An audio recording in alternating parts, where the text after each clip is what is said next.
شركة إسعاد يونس ومعلومات عنها بعد حريق ال3 ساعات اللي نشب في الساعات الأخيرة الماضية في العقار رقم 21 في شارع أحمد عرابي بمنطقة المهندسين، واللي بيوجد فيه 4 شركات كبرى ومن أهمهم شركة إسعاد يونس، وكتير عايز يعرف تفاصيل عن الشركة دي والخدمات اللي بتقدمها.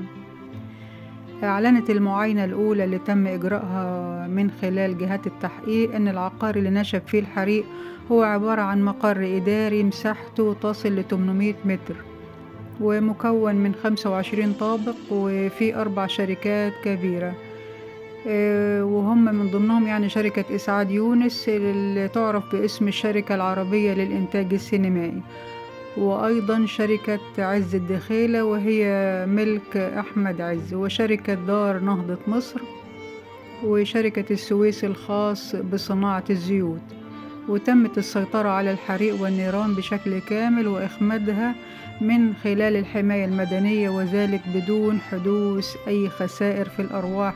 واستمرت النيابة العامة في التحقيق لمعرفة ملابسات هذا الحادث.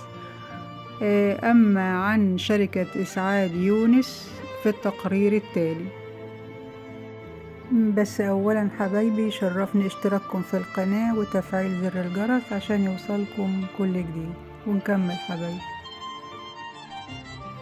شركة إسعاد يونس هي الشركة العربية للإنتاج السينمائي، وتعد من أهم الشركات التي قامت بإنتاج الكثير من الأعمال المميزة، ومن أبرز المعلومات عنها هي شركة إسعاد يونس زوجها الراحل علاء الخواجة في الشركة العربية للفنون والنشر، وهي التابعة إلى المجموعة المالية هيرمز، وتم العمل على تأسيس الشركة في عام 2000، وترأست في هذا الوقت إسعاد مجلس إدارة الشركة.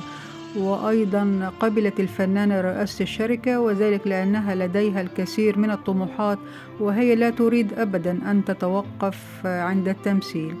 والغرض من تأسيس هذه الشركة هو أن يتم العمل على إنشاء نظام جديد لصناعة الفنون في كل الأعمال الفنية التي تقدم من خلالها. وفي عام 2001 ابتعدت تماما إسعاد يونس عن التمثيل، وأيضا تفرغت لإدارة شركة الإنتاج قبل أن تعود مرة أخرى إلى التمثيل في العديد من الأعمال الفنية. وأخيرا خالص تقديرنا للفنانة إسعاد يونس، وربنا يحميها ويحميكم جميعا حبايبي ويكفيكم شر النار. مع ألف سلامة حبايبي.